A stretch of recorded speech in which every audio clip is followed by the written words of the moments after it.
Hey everyone, welcome to the very first episode of the Broken Made Bold podcast. We are so glad that you are here. My name is Estefania. And my name is Philip. And we started Broken Made Bold because we believe that God can take the most broken, painful parts of our story and turn them into bold faith. So, what is Broken Made Bold? Broken Made Bold is this podcast. It's our merch line, but it's more than that. It's a ministry. We wanted to create a place where people could share their stories of overcoming trauma, adversity through their faith in Jesus, and how God helped them create like a bold testimony from their personal experiences.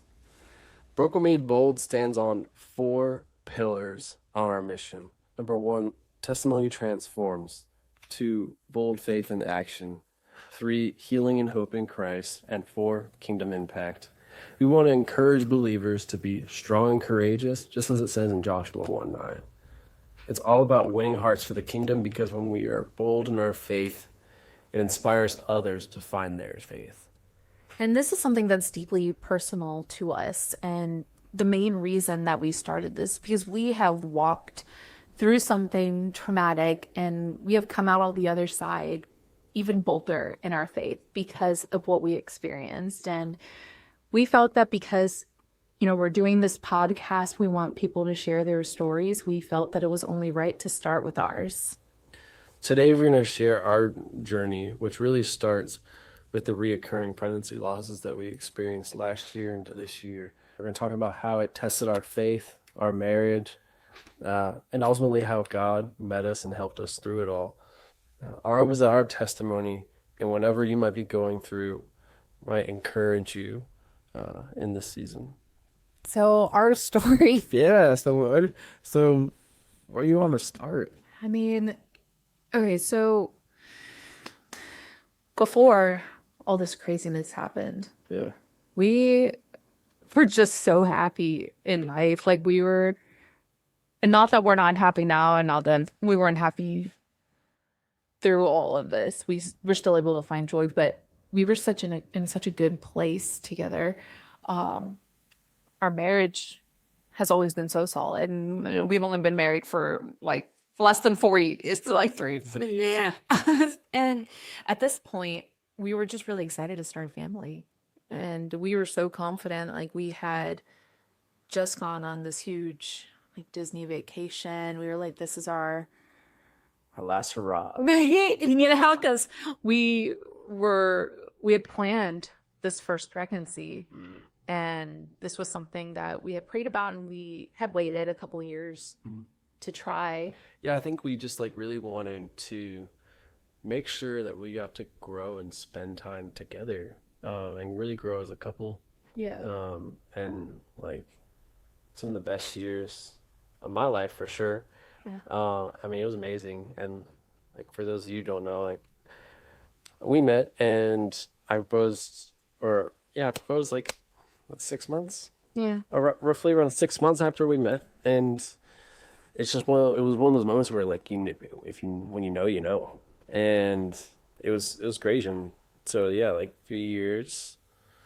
And we knew that we were ready to become parents. Like we were so excited. We had done all the research and we felt like we were in a good place. And so it was just easy. Yeah. And getting pregnant was easy too. Like we first try, right? First try. And we were just so excited that it worked and that we were on our way, and we did everything that, new parents would do. We did even more research. We went out and looked at strollers. We were, doing all the medical research, had my doctor's appointments, and, I tried to find the best doctor in the area. And at this point, nobody knew. We hadn't told anyone. Yeah. But we were just so excited. Our lives had changed with that positive pregnancy test.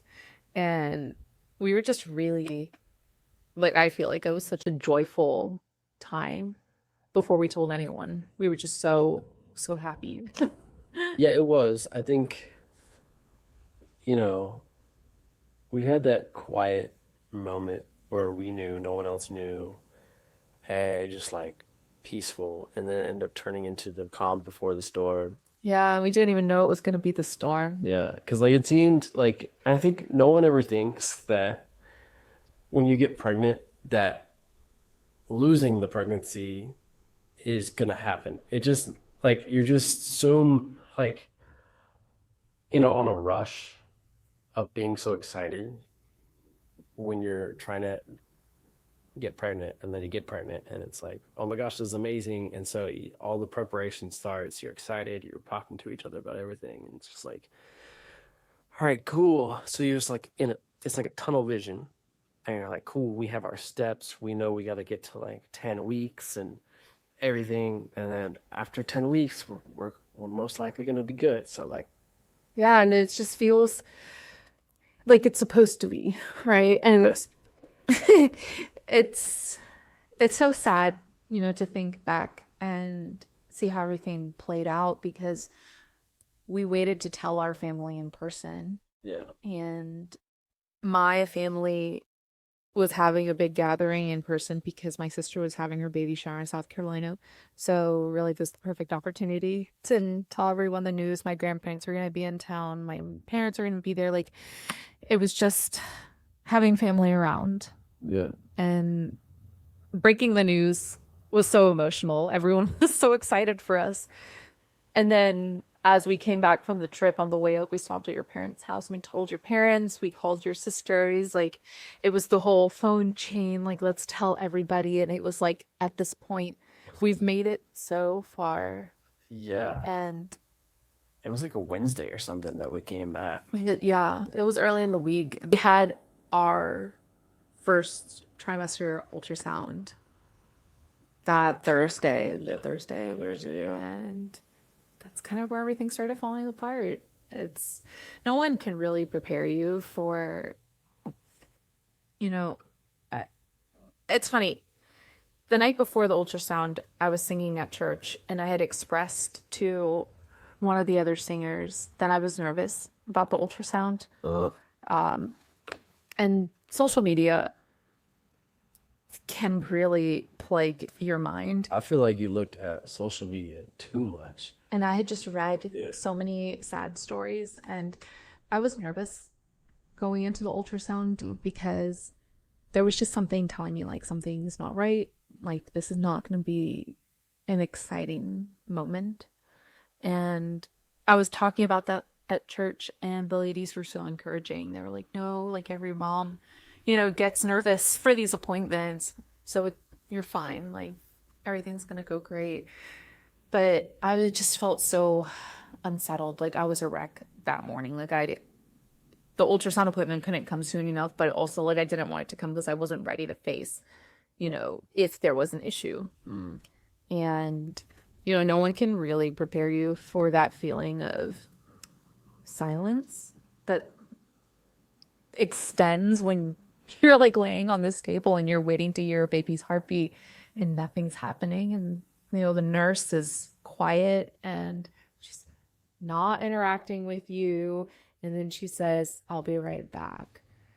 My heart dropped because I was like, I knew there was something wrong. And just looking at you, you were sitting there.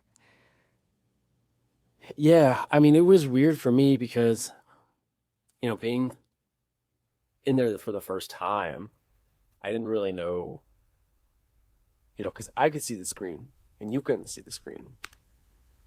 And, I'm not in that world. I don't know what they're looking for, what it looks like that they're looking for anyway. And then, but I would say that like, if it's just like a black circle, what I started realizing is probably not good because that just told me that it's empty. Yeah. And the more and more they kept going around, I started getting like hot flashes, and started getting a little nervous, and I was like, well, maybe I saw something for like a split second. Maybe it's just supposed to be really small right now. Like, I don't know. A lot of things just started going through my head, and Yeah, when you come back and then they bring a doctor in and the doctor looks, Yeah. I think that just really, I don't know, she just seemed kind of somber. Yeah, because at that point, like, it should have been fairly easy to spot the baby, and we were there to hear the heartbeat. Like, we had progressed far enough along. Like, I was almost out of the first trimester. We got like 8.5 weeks, right? It was 10 weeks. It was. Yeah, and we like we were almost there, right? We were just expecting routine, and that I was sent for more ultrasounds at a different location on the next day. And it was just very overwhelming because you see people while you're sitting in the waiting room coming out happy. And you're like, okay, like it's fine. Like just go in and come out and everything's gonna be fine. And we came out with instructions to go to another place to have more ultrasounds done with no answers and then telling us good luck. Like that was so heartbreaking.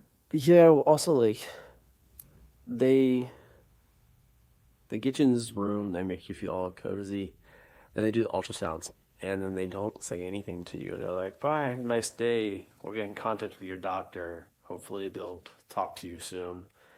And so you don't know if they saw something that the other doctor didn't. Like they won't even tell you if they saw anything.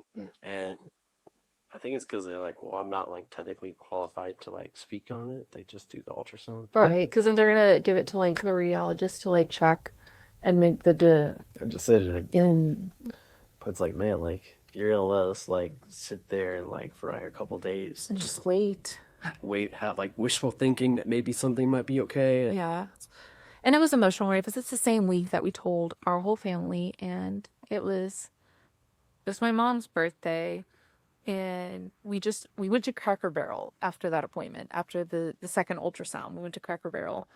Let me get there, and my doctor calls, and she's like, "Listen, it's not good news. Like, the baby wasn't there."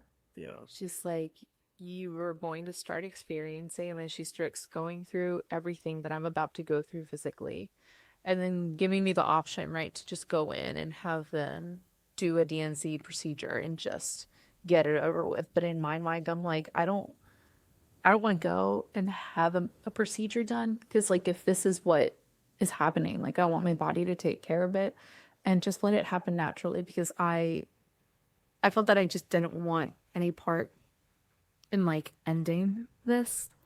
Yeah. And I didn't feel like ready to let go. I didn't like the idea of it, and I was just resigned to, I'm gonna let my body take care of this, and I'm just letting go and letting God, and whatever happens next is God's will. And that was so hard because that was Friday. I was scheduled to lead worship on Sunday, Yeah. and my parents were going to come up for that service because it was a big like event at our church. Like, my family was going to come up for this event at my church, and I was going to be leading worship. And now I'm experiencing this. And if you've ever gone through a miscarriage, it is physically one of the hardest things that a woman could ever go through. Because essentially at that point, like you're giving birth, you're going through it, like you're having contractions, your body is expelling everything that it created for this baby. And you just kind of have to go through it. And the doctor, tells you, if you bleed this much, you should go to the ER. But I don't know what's abnormal. I don't know what's normal. And I'm suffering through this. And that's just the physical part. Emotionally, I'm a disaster because I have been told that the baby that we were so excited to meet in April had, not made it. And we were never going to hold this baby. And all of the excitement just disappears, and we're just left with wait for your body to do its thing and to heal, and better luck next time. And it was a lot to have on my mind, and someone at church knew what we were going through. She told me that, there was no obligation for me to go sing that Sunday. But I really like sat there and thought about it and I prayed about it and I was like, I don't think there's any way that I can't show up because what really is worship? What are we doing when we worship?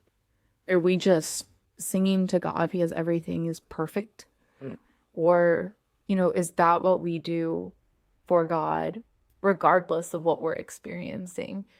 Like God calls us to come to his throne, to come to him, no matter where we are in life, no matter who we are, what we've done, what we're experiencing. So I was like, I can't not show up to sing, to worship God, because I'm going through something that is sad and painful. I'm like, if anything, like this is the time that I need to show up because it's not easy, but it's also, just showing my faith to God. Like I didn't want to sit back and say, you know what, not today. Like I don't want to raise my hands and worship today. I want to sit at home and be sad. And I could have made that decision to stay home, and it could have been about my physical healing, my emotional state. And I could have had quiet time with God that Sunday morning, without going to church and, worshiped in my own way at home. But I knew that my soul needed to go that Sunday. And that Sunday morning absolutely rocked my world. It completely changed my perspective on worship. And as somebody like who has served on worship teams ever since high school, so for the last 15 years of my life, it's a huge part of who I am as a Christian. It's my service. It's, the gift that I feel like God has given me and the way that I feel it, I give back to him. And I felt it was really important to show up. And in that, everything that I thought I knew changed. Yeah.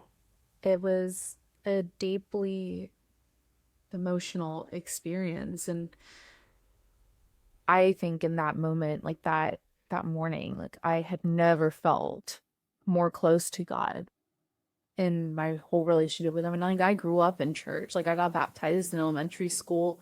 I grew up serving and, going to Sunday church, Wednesday church, youth group, young adults. And that was the moment where I really felt that closeness, that raw worship experience. And it changed me. I don't know, what were you feeling that morning?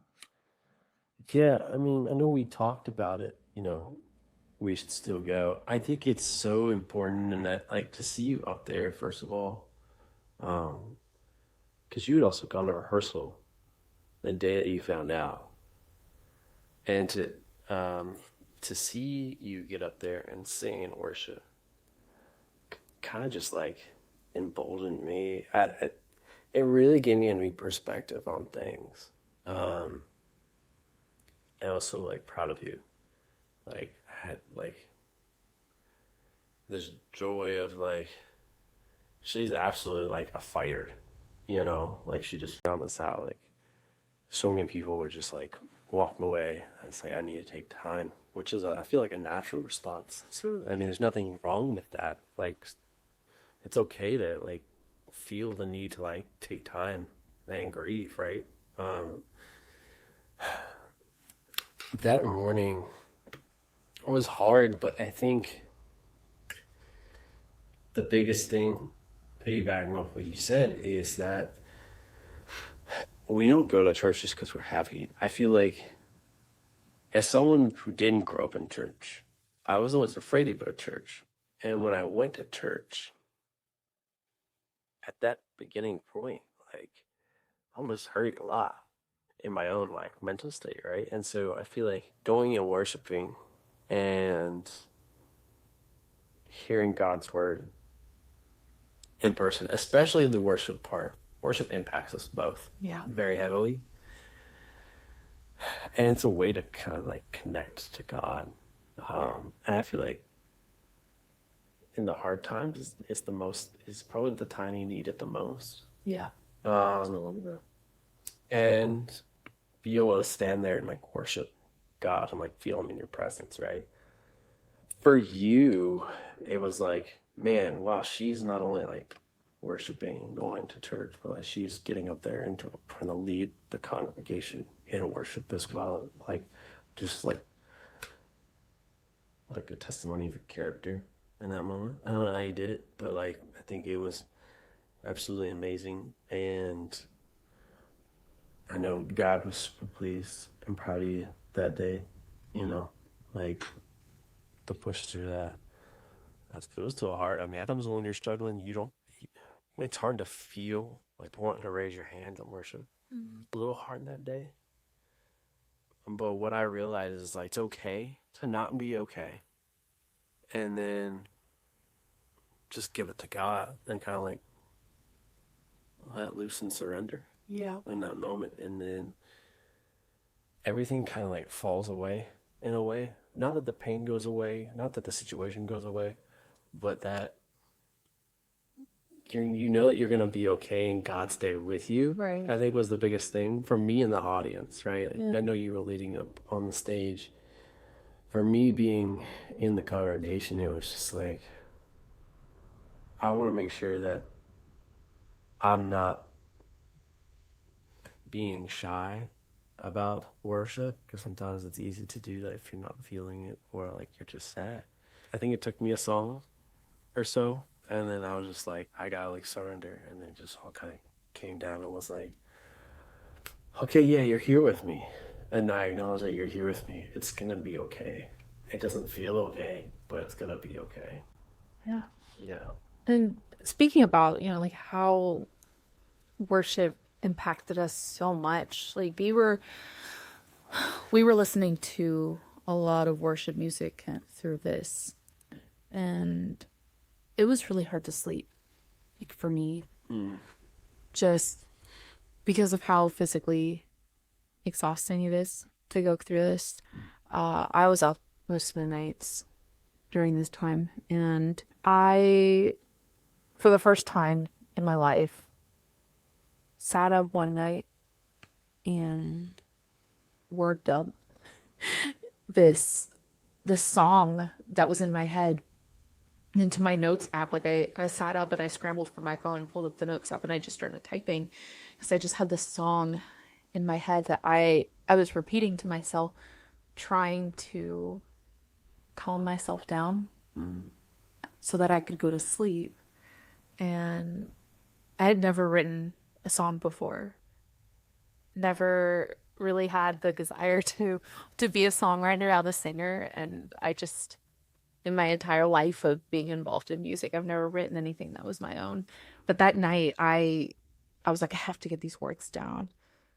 And I didn't know in that moment that I was going to use those words at some point, and that they would become part of something that I had no idea was coming.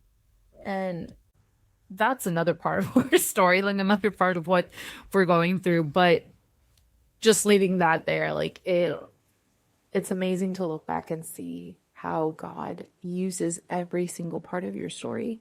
Like not a single part of your story is wasted. Like everything is there for a reason. And in that moment, we were so sad. We were so sad. It was so heartbreaking to know that we had told people and gotten everyone's hopes up, and that we were planning. We had already started buying things. Like I had a diaper bag, and Busted that like Disney princess diaper bag. yeah, In hopes that it would a girl. It's like we were already, like, we had a list of strollers, and we had already gone, and you had practiced folding strollers, and we were still in the first trimester. Like we were so excited, and so having all that ripped away, like, it was just such a sad time. But we, like, our marriage never faltered through that. We were so strong. I think it's because number one, like we were both not losing sight of our faith. Yeah. And God really sustained us through that. Like that was not just on our own, Yeah. trying to sustain ourselves. Or like me on my own trying to sustain you, or you trying to sustain me. Like we both leaned on God Yeah. and we're able to lean on each other. Yeah. And you know, anybody can go through hard times and get through it, but I think you talked about this a couple weeks ago. Is that like without God, you'll get through it, but you won't have peace through it, you know, and the reassurance and that extra like foundation that faith in God gives through a situation and blessing the situation, right? That was just the beginning Yeah. because we waited a couple months. That was September. By January, I was pregnant again. And Yeah. I was so scared. I was so scared because I was like, we just experienced this. What if it happens again? And it's really hard. Like, if you've ever gone through pregnancy loss, you know that the second that you find out that you're pregnant again, all of that anxiety comes rushing back because you know what it feels like to lose it all. And now every day you wake up wondering if today's going to be the day. Am I feeling sick because I'm still pregnant? Like all of the symptoms are kind of the same, you know, and I go to Google and I look up my symptoms and it's like, yeah, like this is normal during pregnancy, but it could also mean that you're having a miscarriage. So it's just that constant battle every single day of like, is this a symptom of my pregnancy or is this a symptom that miscarriage is happening again?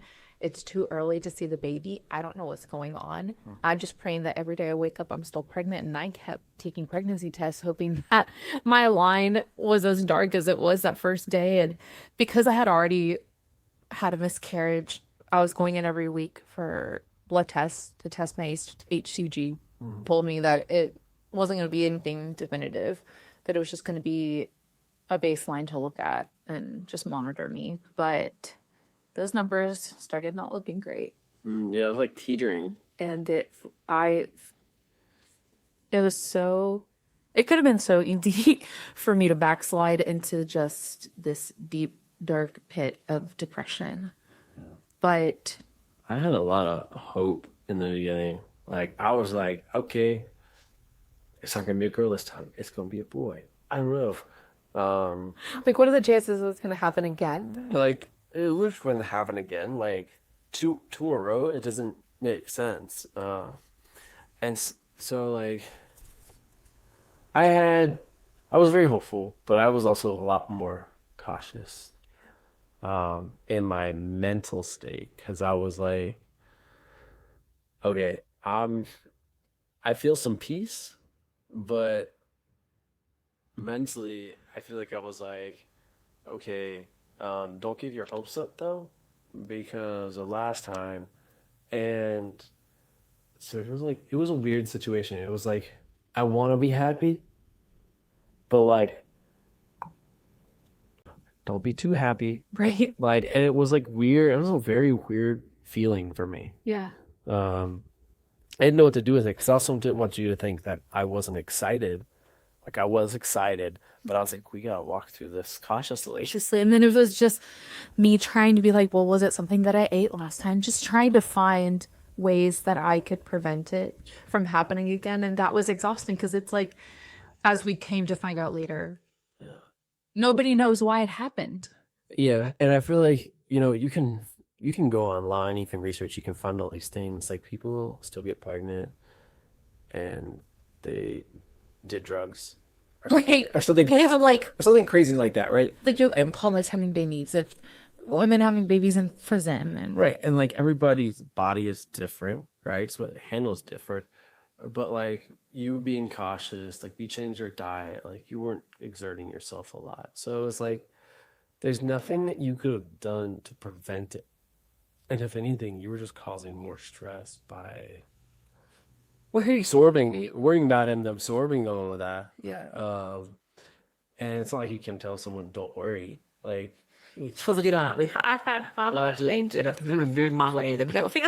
I'll just be okay. Thank you. No, and it was a really hard 8 weeks. And that's all we got. All we got that time was 8 weeks.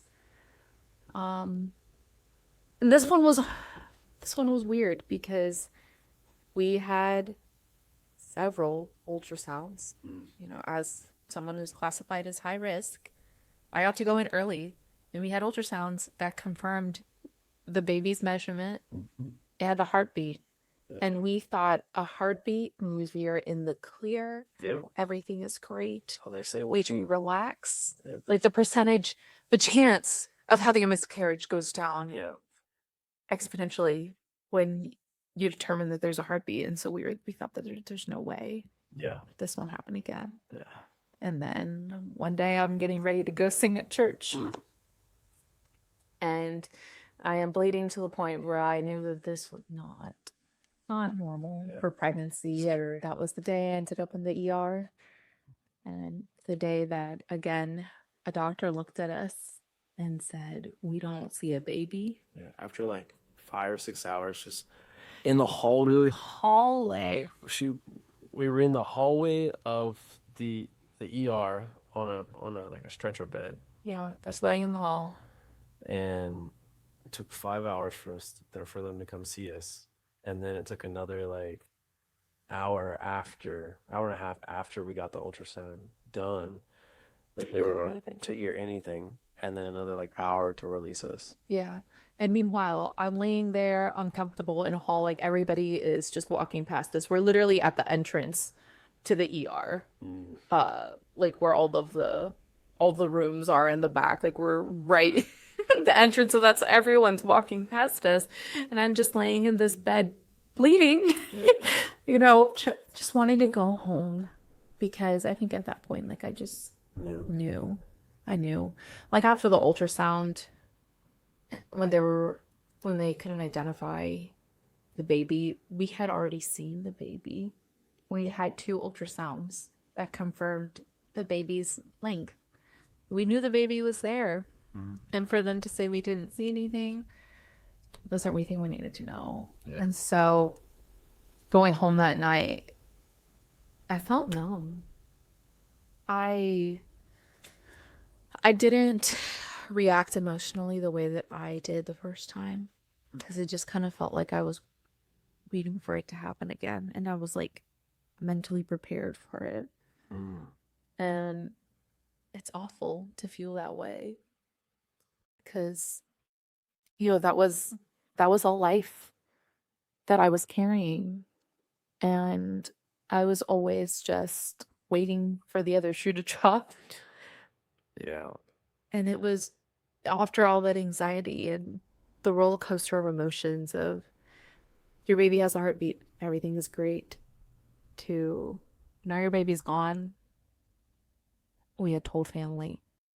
We'd gone through that whole thing again, thinking we were in the clear because we had gotten a heartbeat confirmation. And to go through all of it again, like putting my family just through this emotional roller coaster with us. And, like, I know my family wanted to know, regardless, to be there with us and to be able to support us. But it's just so hard to have to break the news multiple times. Yeah. And then people start wondering, like, oh, again? Yeah, because we just told them sooner.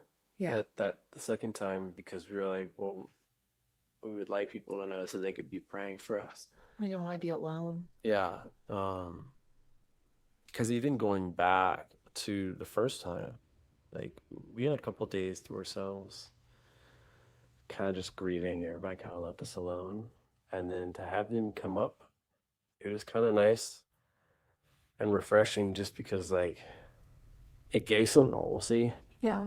Because I feel like we got to the point after a couple of days where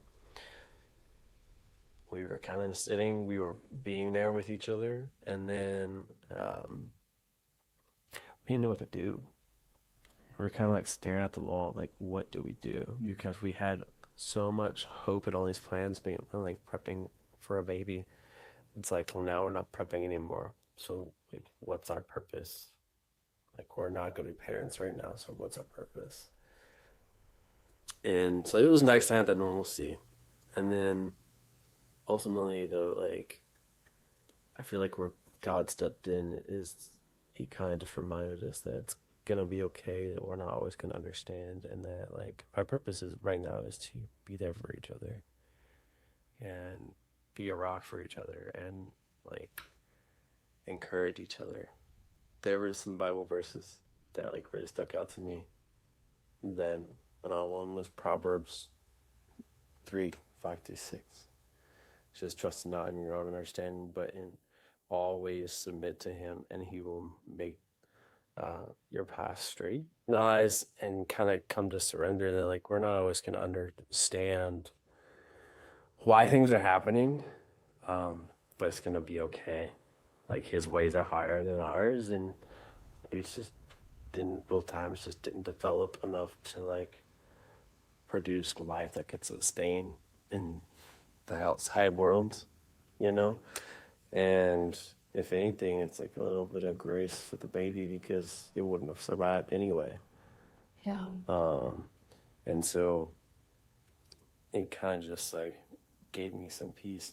And it helped me as a husband to help you, right? Because like the first one was really, really hard because like I didn't know what to do.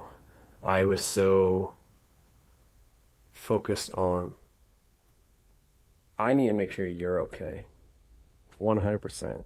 You have the emotional trauma and the physical trauma going on.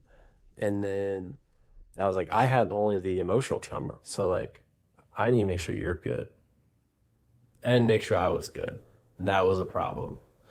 A second time around, I felt like mentally I was a little bit more prepared, but I also had that extra faith and encouragement, knowing that, like, no matter what happens, we're gonna be okay. We made it to the first one. We'll be okay.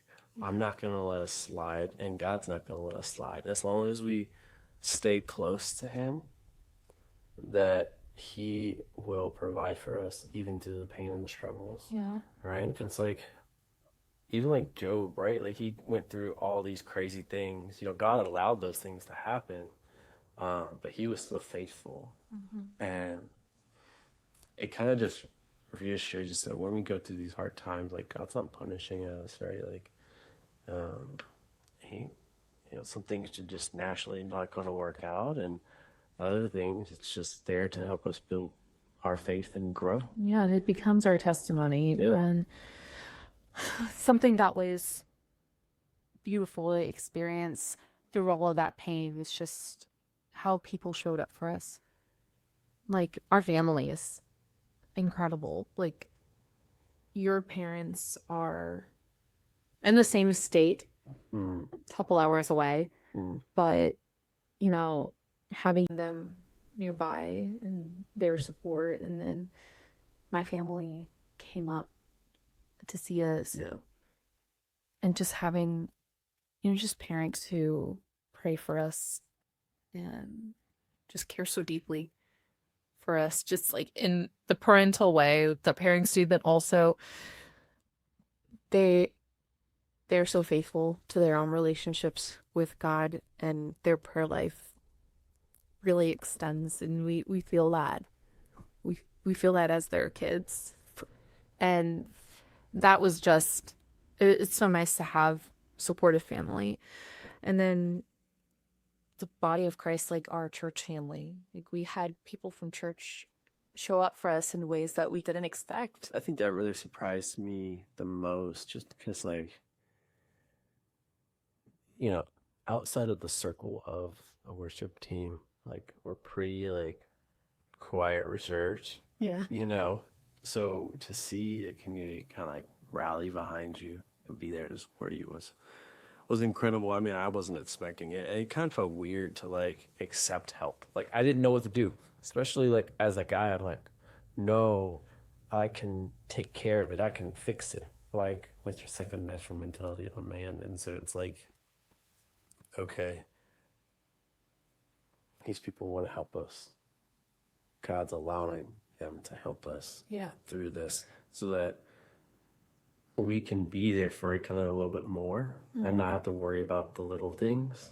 Yeah. Like little day-to-day thing. Yeah, just like the people showing up with food Yeah. or just asking what we needed, bringing us things, praying for us, checking in on us, making sure that we were okay, like mentally.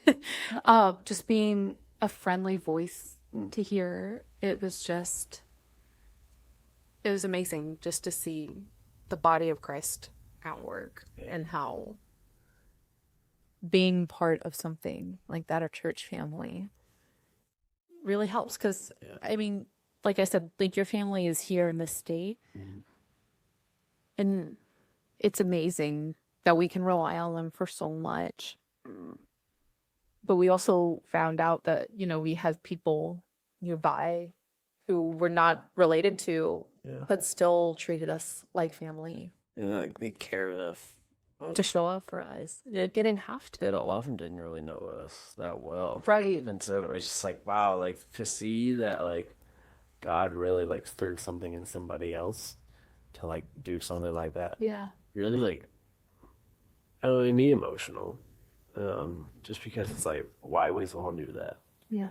And just to hear like, hey, like I'm falling for you and like it's gonna be okay. Like if you need, and just to hear that was really like reassuring verbally, because we know from the spiritual perspective, and we always, we're trying to encourage each other. But it was nice to have some friendly voices that were in the body of Christ to like really like, give us some extra encouragement. Yeah. And that extended past the miscarriage, because at that point now we've gone through 2 miscarriages, so we got referred to fertility specialists. It came with its own mental battles. So I think there's, the stigma around fertility specialists as Christians, and we just wanted to know why. Why was this happening? Like, we weren't trying to go get IVF or IUI or any like artificial help. We just wanted to try and get down to the root of the problem. Because then it's like, if there's something that my body is doing that is causing this, and we can stop it or fix it so that we can have a successful pregnancy down the line, then I want to go find out what that is.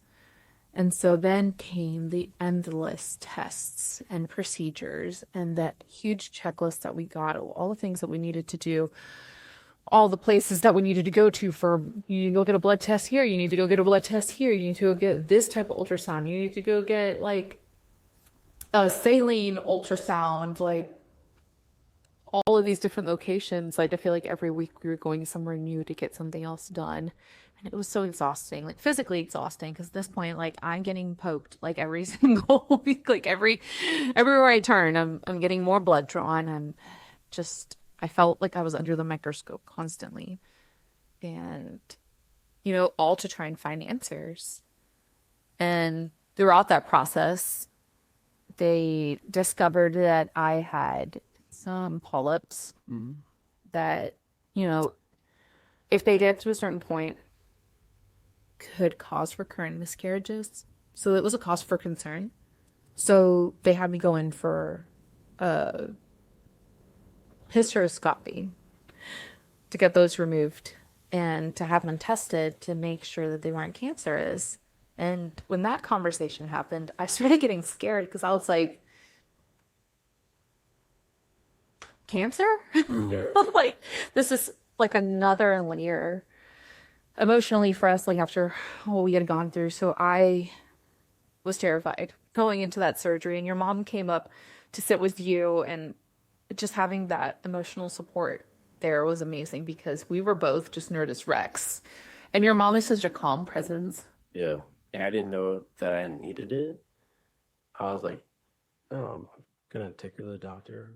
I'll handle this. And sitting there in the waiting room, because honestly, like, you'd never gone through surgery since we've been together. Yeah. And so for me, like, wait, what if something like crazy happens? Like, it was nice to have the like somebody there. Support system. Support. Yeah. To say like it's gonna be okay. Yeah. But I got the news pretty quickly that everything that they removed was benign. So that, was relief, but also kept leaving us with questions. Okay, so were the polyps still causing these miscarriages? What is going on? I feel like that was our constant question throughout this entire thing. Is like, what is going on? What does all of this mean? Why is this happening? But again, we go through more tests, and then we find out that my blood results came back abnormal. And I got referred to the hematologist. And so then I had to go to a different doctor's office and get more blood tests done. And then we come to find out after months of testing, because they kept coming back abnormal, that I have an autoimmune disorder. I got diagnosed with antiphospholipid syndrome, and I'd never heard of that. I didn't even know it was a thing. But my body is creating way too many blood clots. Like my blood is clotting in a way that it shouldn't. And when that happens during pregnancy, it can affect the flow of oxygen to the placenta, which could lead to a miscarriage. And so being told that felt like an answer, but then it started making me feel like there's something wrong with me. And the hematologist told us, well, this is like an easy fix. Like all you need to do is go on Lovenox, for your pregnancy. And that is a blood thinner that you inject daily. And that's terrifying to me. I don't like injections. And so being told that to have a successful pregnancy means that I need to do a daily injection on myself for 36 weeks. Yeah. And then I have to stop at like 34, 36 weeks so that when I go into labor and deliver the baby, I don't run the risk of bleeding out because I'm on a blood thinner.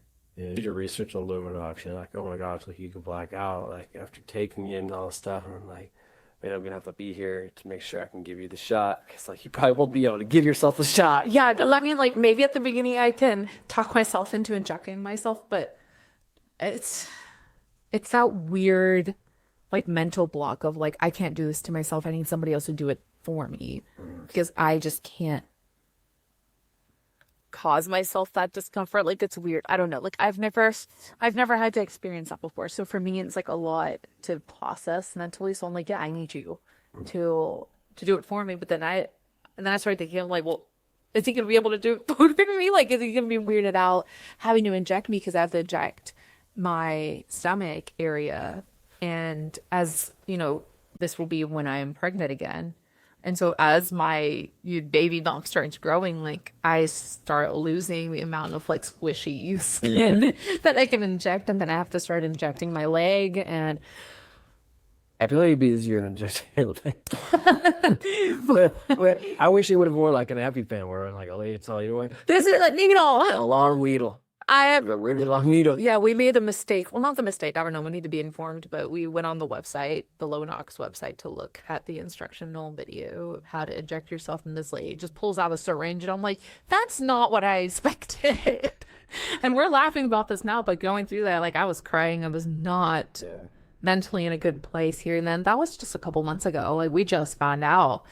So now we're at the point where whenever I do get a positive pregnancy test, I am supposed to alert our new doctor so that I can be put on a Lovenox treatment and start that as soon as possible. Then I go for weekly monitoring and whatever else they deem necessary to sustain the pregnancy. I'm already on a daily dose of aspirin to start kind of helping things out. But now I'm even more high risk because of the autoimmune disorder. So kind of where we are right now. You're just waiting. I mean, for us to feel like we're ready mentally, I think probably together again. Yeah. It's like physically there's nothing else we can do. Yeah. Like there wasn't anything that we needed to fix. Like Yeah, no, I mean, went through everything that we could fix, right? I mean, the autoimmune was kind of like borderline, It wasn't like serious, but it was like a borderline thing. Right. Same with the polyps. Like it wasn't. They said they were like too small to affect the pregnancy, but they could grow possibly. Yeah. So it was like weird. It was like, okay, these were issues, but probably most likely didn't cause it, but like could have an effect. And so it was like, okay, what? Yeah. So now it's more of like, all right, we were mentally prepared to go through this again. I think it's natural to be a little scared. Um, I just feel like we've had so much faith grown in this time, though. I mean, talking back at it, like it really brings back a lot of feelings, but like Yeah. and emotions. But I mean, we grew so much in our faith in these last couple months. Yeah. Like I know that like when we do decide, like no matter what, like I know that like God is gonna be with us through it, and ultimately working all things for the good of those who love Him, right? So like, fully, we don't know what the plans He has for us, but like I'm hoping and praying that we get to be parents, Yeah. and No, but we are. We'll see what happens next. We're taking it day by day. yeah, Uh, but I don't know. It's scary to think that as soon as we are pregnant, we're not going to be like most couples where we just wait for the first appointment. It's going to be immediate medical assistance as soon as we get pregnant. There's going to be a long list of things that we do. There's going to be a lot of monitoring. I was going to say, I don't know how we're going to get through it, but I know how we're going to get through it. We're going to get through it because of our faith, because God is going to be there with us. But that's what we have to look forward to. yeah, And our story so far has created such a testimony for us. Like you said, like we have grown so much in our faith. We have been telling our story to people. yeah. One of the things that I learned throughout this whole past year is that women tend not to speak about miscarriages. There's like this stigma, like this feeling of like shame that it's your fault that you miscarried. And so a lot of women don't talk about it. And when I was going through it the first time, there were several women who reached out to me because I posted about it on social media. I felt like I needed to say something, like I needed to share what we were going through. And so I posted about it. And everyone might not feel the same way about that decision, but I just felt like that's what I needed to do. And I got so many messages from women throughout my life, like girls that I went to high school with or former teachers, women I sang with at church, friends of the family, all these people reaching out to me saying, I've been through that too.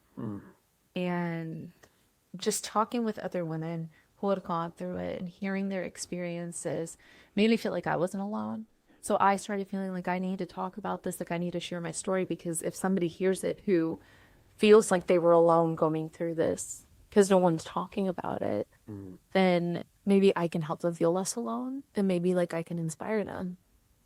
And I think the turning point for me with this whole this story is my testimony mindset was when this girl that I went to high school with reached out to me and told me that my story resonated with her because she had been experiencing difficulties getting pregnant with her husband, and it had been a hard road for them, and they had suffered some losses, and they were emotionally a wreck, like anyone would be going through this, but that my story encouraged her to go back to church, Oh, wow. and that she was going to go back to church that Sunday.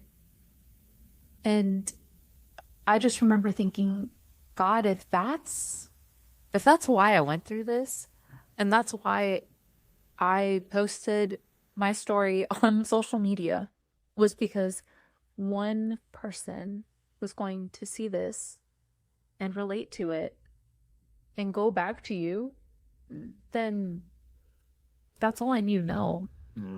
And that was like such an emotional point for me. And that's what really showed me like our testimonies our stories that need to be told. Our testimonies are weapons. They break chains. They can point people to God in ways that they didn't even expect. Because if you look at our story, like, this is a story of loss. We have not won this battle. We do not have any children, and we're still walking through it. We're in the middle of it. But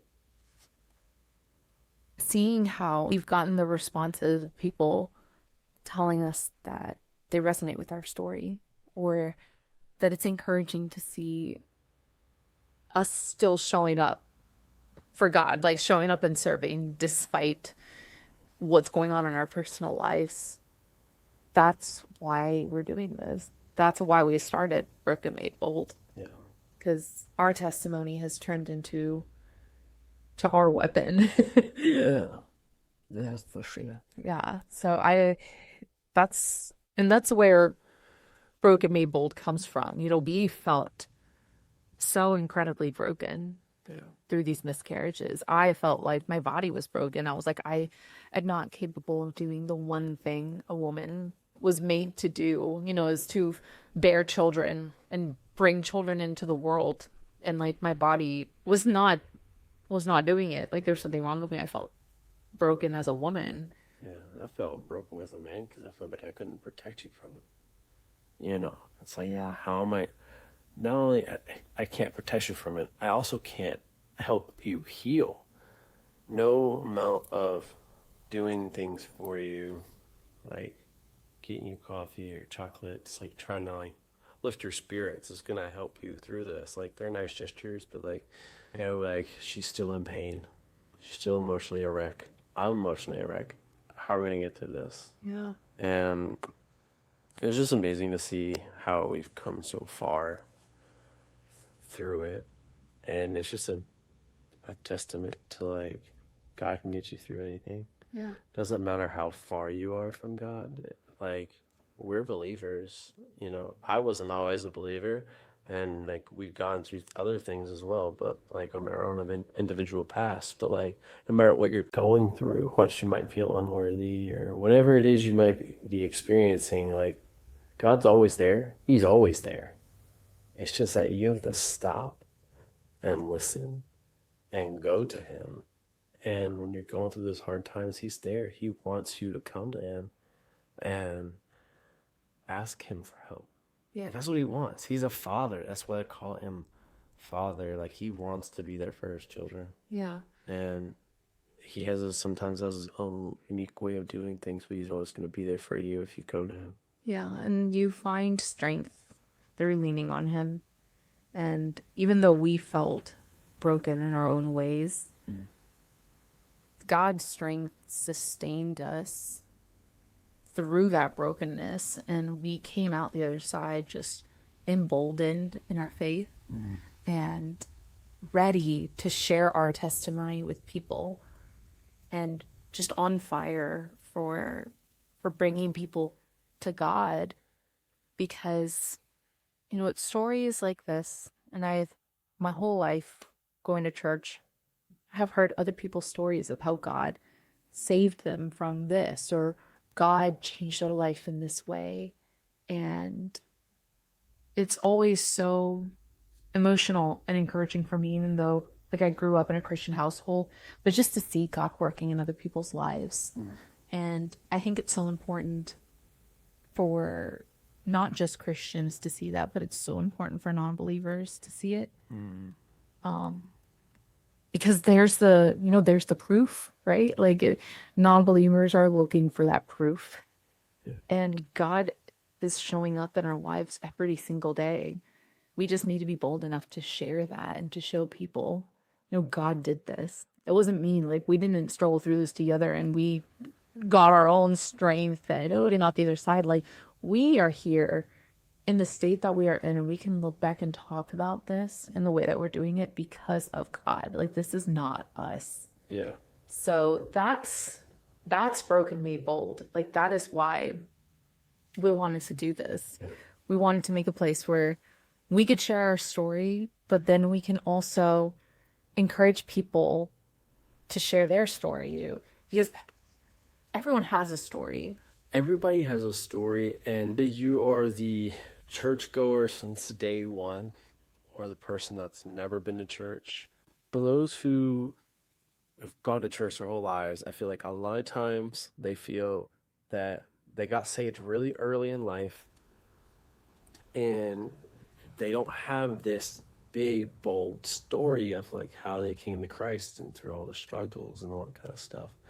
And so they downplay their testimony. I feel like that's such a disservice to your story because God gives us all a story. And you might have come to Christ at an early age, and it wasn't because you struggled through something, it was because you just were on fire for God. You were young and you felt like you were like strong and convicted in that moment. But as you go through life, you go through struggles and trials and tribulations, and like, how did God meet you in those moments? Like, that's your testimony. Yeah. Like, that's your testimony is how did God help you through the times that were hard? And also, how did God bless you as well? You know, for those who like have that similar testimony, don't downplay what your life story is, because your life story has a lot more impact than you think it does, right? Like, someone might have gone through that and never expected that someone else went through that. Right. The people who are in those who are far from God, like some of the more like traditional testimonies where like they struggled and like clawed their way and, you know, found God. And later in life, a lot of tragic stories. Those are the ones that are hard to talk about. A lot of people are afraid to be vulnerable about some things, which is totally understandable. But I feel like, if anything, what this has taught us, because I know there's a lot of stories out there that are way more vulnerable than this topic. You can go and share your story. It's going to have an impact. Somebody out there has experienced what you're going through, is going to go through what you're going through, or you're currently in the middle of what you're going through. It's going to resonate with somebody. Yeah. And your story could be what changes their perspective. Yeah. It could literally break them out of this prison and this hell that they're going through, and make them realize that there's something out there that can save them and help heal them with whatever they're going through. And that's something that this earthly world cannot offer you. Yeah. You know, this earthly world cannot save you. Right. If anything, it's out to get you. So to bring people to God and say, hey, I want you to know that like you were created and you are special. And whatever you went through does not define you. You're not labeled by whatever you went through. But man, you share it and it changed someone's life for the better. Yeah. Like, and it just takes that one moment to be bold about what you've gone through, to share your story, and that maybe, just maybe, it'll help you heal because you feel like you can now talk about it, so it doesn't like define you and like all that, but also like really help someone in need and far away from God. Yeah. So that's why we're encouraging people to send us their stories. We want this to be a place where people feel comfortable sharing what God has done in their lives. And we want to share those stories on your behalf. We want your stories. This podcast can only survive if we have your support, if we have people sending us their own personal stories, their testimonies of how God has worked in their life, taking brokenness and making it bold.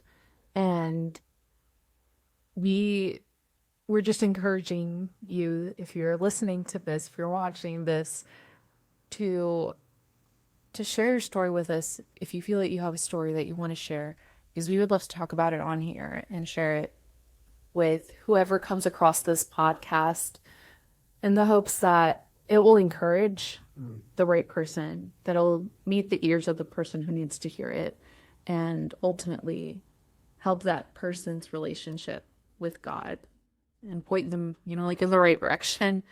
Because that's what this is about. Like, this isn't about us. Like, we're not going to sit here and just talk about us and our lives every single day. And we don't want to. We don't want to sit here and talk about us. We want to get to know our followers, and don't feel afraid like, oh, we're gonna use your name. You don't even have to tell us your name. You can make up a fake name.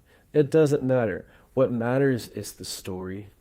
What matters is how God worked in your life and how he helped you overcome whatever trial, whatever struggle you went through.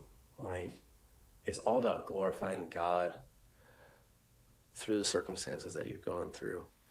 And I'm just hopefully am praying that us doing this podcast will help. If you don't feel comfortable sharing your story, that we can do it on your behalf, and just know that it's going to be used to a good use, that we're going to share your story, and hopefully that in the hopes that it'll speak and resonate to someone to bring them closer to God. So we would love if you would share your and send in your stories to our website. Yeah, so brokenmadebold.com, that is our website. Very straightforward, but we have a place where you can submit your story. There's a form that you can fill out, and we will get an email with you the information that you shared, and it does have a consent button, so don't worry. You will know exactly what we're going to do with your story.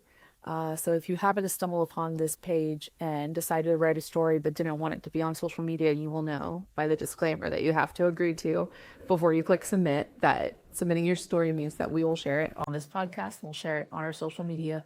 But brokenmadebold.com is where you can go for that.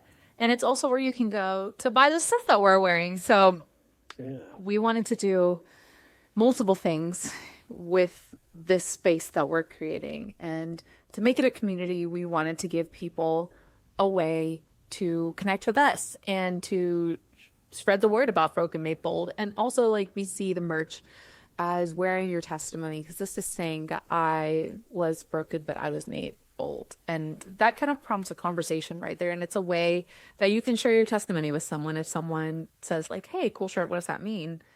There's your open door to share your testimonies. So we designed some really cool merch. I think it's pretty cool. So we have some of it out here right now. He's got the hoodie on. I have the t-shirt on. We got some stickers. There was a hat, and we're working on some other cool things to add to the store too. But the merch is not our main aim with Broken Made Bold. Our main aim is your stories and sharing it on this platform. And we hope to be able to do this every week, to share your story and talk about how God is working in the lives of his people. But this is our very first episode. We are just getting started. It has been months in the making, and the only way that we can keep doing this is with your support, either through sending in your stories, praying for us. This is a ministry for us, and we can use all the prayer we can get. But also, if you can't tell, we are doing this without traditional podcast mics. Yeah. Buying the merch can help us fund this podcast to make it better for you and for other listeners. Maybe one day we can buy some podcast mics. It helps us keep the lights on, to continue helping you all and others share their stories. So, the merch helps us in that, and to hopefully continue this ministry. But yeah, your prayers, subscribe to us on YouTube, follow us on Instagram, follow us on TikTok. We have a Facebook. We have a- Josh, if anyone follows it, but we have a Facebook page. Anyone to follow things on Facebook, we're there. We're not on Twitter, or we're not on X, Yeah. but that's fine. Yeah, be on X. Or on everything else.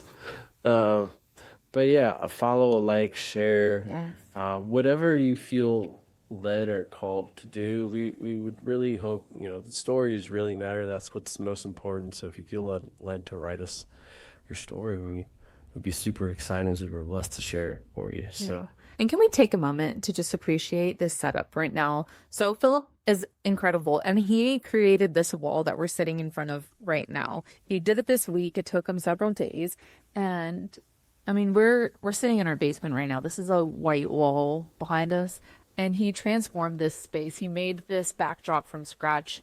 I made the sign, but he made the wooden panel that we're sitting in front of. He put it all together, stained it, painted it. It looks incredible. So I just want to give a shout out for this amazing job that you did. For just went up, you woke up, what was it, Monday? You're like, I'm making a backdrop for this podcast because we hadn't even thought what this space was going to look like. And he came up with the concept and he's like, we're going to Home Depot. So this is what he came up with. And I just want to say that this was, it looks fantastic. I think it looks fantastic. Yeah, thanks. So I wanted to give you a little shout out for that.